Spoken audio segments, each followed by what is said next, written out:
Hello everyone, welcome back to my channel. आज हम कुछ जानकारी हासिल करने वाले हैं स्वर्गीय सरदार वल्लभ भाई पटेल के बारे में। तो चलिए जानते हैं कि जो हमारे सरदार वल्लभ भाई पटेल थे वो कैसे थे, उन्होंने अपने जीवन में कौन सी उपाधि हासिल की, कौन से अच्छे काम किए हमारे भारत देश के लिए। चलिए जानते हैं। 31 अक्टूबर 1875 गुजरात के नाडियाद में सरदार पटेल का जन्म एक किसान परिवार में हुआ था। जी हाँ, 31 अक्टूबर, आज से एक दिन पहले ही उनका जन्म हुआ था।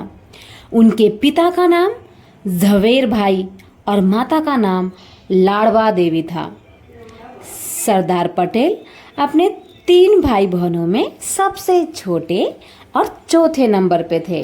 सरदार वल्लभ भाई पटेल ने लंदन से बैरिस्टर की पढ़ाई की और उसके बाद पुनः भारत आकर अहमदाबाद में वकालत शुरू की।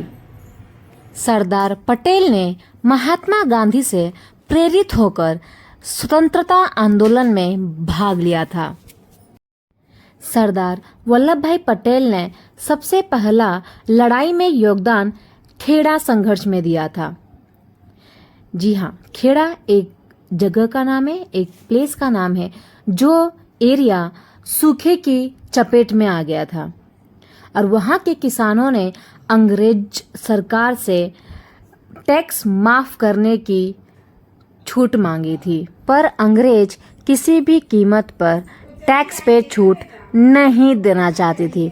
उसके बाद सरदार पटेल, महात्मा गांधी और अन्य लोगों ने किसानों को सपोर्ट किया और उन्हें कर नहीं देने के लिए प्रोत्साहित किया कि आप लोग टैक्स मत दीजिए। अंत में अंग्रेजों को कर माफ करना पड़ा, उनको किसानों के सामने झुकना पड़ा और किसानों को कर से राहत दे दी गई। सरदार वल्लभ भाई पटेल का नाम वल्लभ भाई पटेल हुआ करता था। इनका नाम बारडोली सत्याग्रह के बाद बदल दिया गया। जी हाँ, उनके नाम के सामने सरदार नाम की उपलब्धि लगा दी गई। तो कैसे बने हमारे वल्लभ भाई पटेल, सरदार वल्लभ भाई पटेल, चलिए जानते हैं। तो जो बारडोली सत्याग्रह है वो 1928 में हुआ था। बारडोली जो जगह है वहाँ के किसानों का जो कर था वो 22% तक बढ़ा दिया गया था और जो किसान थे वो इतना कर देने के लिए राजी नहीं थे। और बहुत सारे जो लोग थे जैसे कि महात्मा गांधी, वल्लभ भाई पटेल, उन्होंने भी जो किसान है उनको मोटिवेट किया, इंकरेज किया कि आप इस कर को देने से मना कर दो, हम आपके साथ हैं।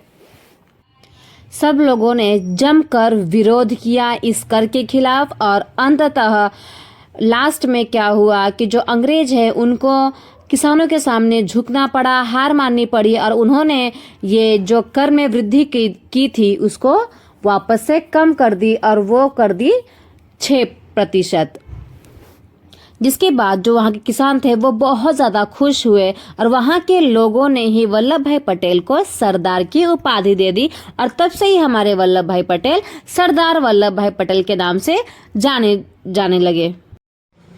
आज़ादी के बाद सरदार वल्लभ भाई पटेल ने अपने आप को प्रधानमंत्री पद से दूर ही रखा क्योंकि उन्हें पता था कि जो महात्मा गांधी है वो जवाहरलाल नेहरू को समर्थन कर रहे हैं, उनको वो प्रधानमंत्री बनाना चाहते हैं। इसीलिए सरदार वल्लभ भाई पटेल स्टार्टिंग से ही प्रधानमंत्री पद से दूर थे।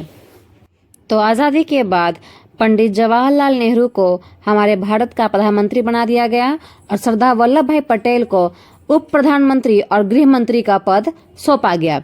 उसके बाद सरदार वल्लभ भाई पटेल ने अलग अलग राज्यों को एक करने की कोशिश की। साउथ इंडिया वाला जो पार्ट है वो अपना अलग एक कंट्री बनाना चाहते थे, जो कश्मीर है वो अपना अलग देश बनाना चाहते थे। तो सरदार वल्लभ भाई पटेल ने बिना किसी खून खराबे से सबको समझाया और प्यार मोहब्बत से हमारा अखंड भारत का निर्माण किया। आज जो हम कश्मीर हमारे साथ में है, साउथ इंडियन वाले हमारे साथ में है, सब इंडिया का ही एक हिस्सा है, ये सिर्फ और सिर्फ हमारे सरदार वल्लभ भाई पटेल के वजह से ही हुआ है, जिसके वजह से उन्हें लौह पुरुष की भी उपाधि दे दी गई।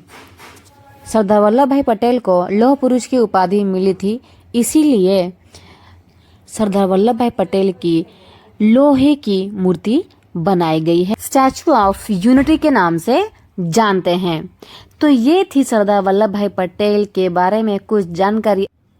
वीडियो पसंद आया हो तो चैनल को जरूर सब्सक्राइब करिएगा और लाइक कमेंट शेयर भी ज़रूर कीजिएगा। अंत तक देखने के लिए आपका बहुत बहुत धन्यवाद। Thank you so much.